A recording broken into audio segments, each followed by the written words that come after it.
Let's do a little background on drifting in my life. In the past, I had only really watched Tokyo Drift. I wasn't one of those people who watched old option videos or Drift Tengoku or any of these like Drift King, the Drift Bible. I didn't watch any of this stuff, so I wasn't a drift nerd back in the day. I just was like, I was probably like, honestly, like your fanboy, really. Like I'd seen a little bit of it.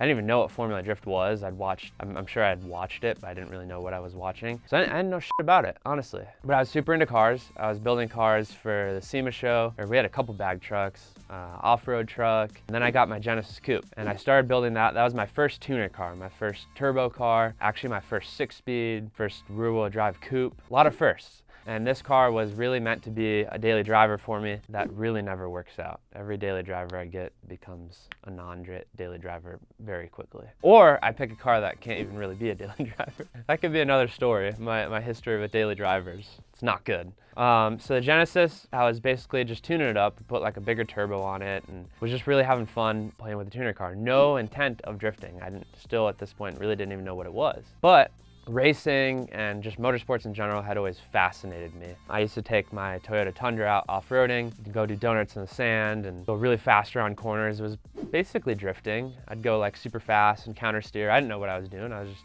having a blast, you know? Actually out here in Arizona, there's a lot of like ravines and things like that. The way the water kind of flows through the valley, it creates these really cool, they're probably not unique to Arizona, but they're unique off-roading wise. They're just like, you'll be in between these mountains in this valley and there's this long snaking trail. It's super fun with any vehicle really, to just kind of let the back end loose and get on the throttles. Kind of fast forwarding back to the Genesis. So I wanted to kind of start doing some racing. I actually went to the Bondurant school, kind of took their beginner driving course. It's basically their like intro to racing. It was like a 4-day school, and then I took their advanced racing class as well and ended up getting my license for NASA and being able to do like sanctioned race events. I went down to just a fun event with a tuner shop that I was working with, was doing a lot of work on the Genesis. They had an event down at Indy Motorsports Ranch. The like main straight is also landing for airplanes. If you're a real baller, you bring your private jet in there. I wasn't like that. I drove the Genesis down there. I didn't even trailer it. Yeah, I had no idea what I was doing. And I had my tackle box of tools, the Track Guys starter pack. So that event was really just for fun, also kind of doing some driving instruction, things like that. I'll never forget this day. I'll never forget this exercise. A big open skid pad where they had set cones around in a circle, maybe, let's say 200 feet wide. So just a big ass circle, right? They were teaching us a bunch of different car control techniques. And so the goal of this one was to basically put your car in second gear, go around in circles, and you're just basically putting the cones on one side of you and you're just driving in a circle. And you continue accelerating, and what you're supposed to do was recover it. What that is teaching you is if you go into a corner too fast, you get that oversteer, that back end comes out, what do? When I did it, I just ended up mashing on the throttle. I don't know why, but I was like, this is sick. And so I mashed on the throttle and drifted around the whole circle.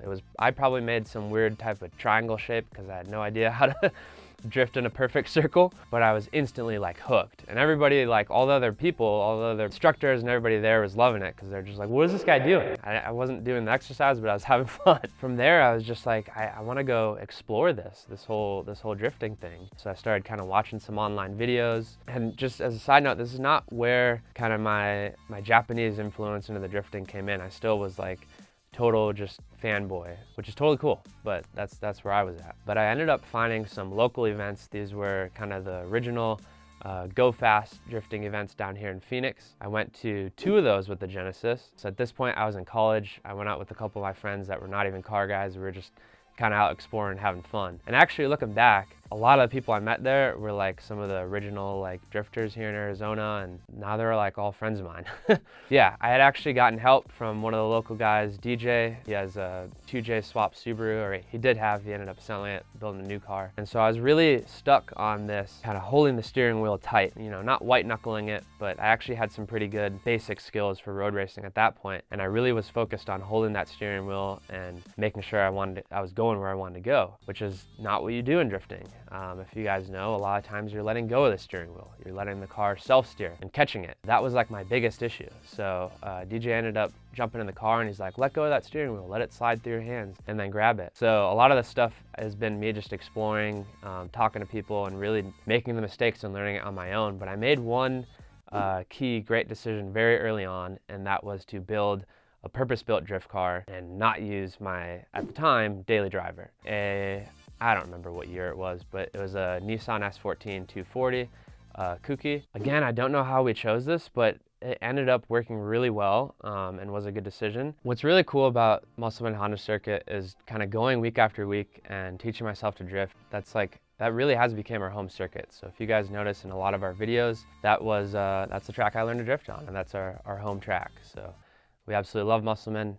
We've been going there since we started. During these events, kind of going week after week, trying to teach myself how to drift, the car was just not set up for it at all. I ended up going back to Bondurant school for another like 2 or 3 day road racing thing, but it was more of, you got a lot of private instruction. So there was a guy there, Corey Hosford, ended up becoming one of my buddies. He was like, what do you really want to do? Do you want to drift or do you want to road race? I don't know. At this point, it wasn't a career thing. It was just really like a huge passion, but I wanted to take one of them further, right? And so I was like, what do you think? And he's like, well, honestly, I think drifting is the funnest part around the track. I don't remember if those were his exact words, but that's what I took from it. And so I was like, I want to drift. And so he's like, all right, well, bring that drift car down tomorrow and I'll help you set it up and kind of teach you some stuff. I ended up towing that Mustang. It's weird looking back because I had these weird connections with guys that I didn't even know really who they were at that point. But it was Chris Forsberg. Corey was friends with Chris, and he's like, let's call up Chris and ask him for just kind of some base adjustments, alignment for a modded knuckle 240 with 300 horsepower.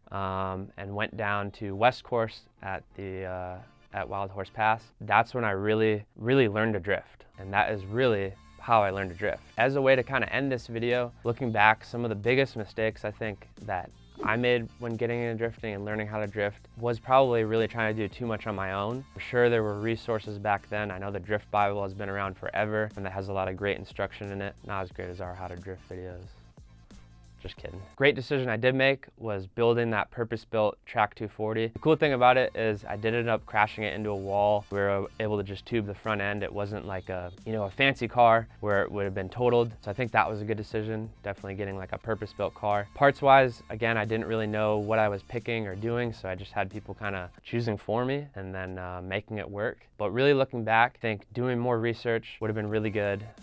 Watching some how to drift videos, maybe not trying to go too far too fast, but I always do that. Kind of one of my issues. Looking back, like I said, it really would have been good to watch some, what mods I should be putting on my drift car. But that's pretty much my story of how I got into drifting and my first time drifting. If you guys enjoyed this, please hit that subscribe button. We're doing 3 uploads a week. We're getting some funny comments like, YouTube must be broken. Why does this channel not have more subscribers? I don't know these questions. I don't think anybody does, but it's gonna happen, guys.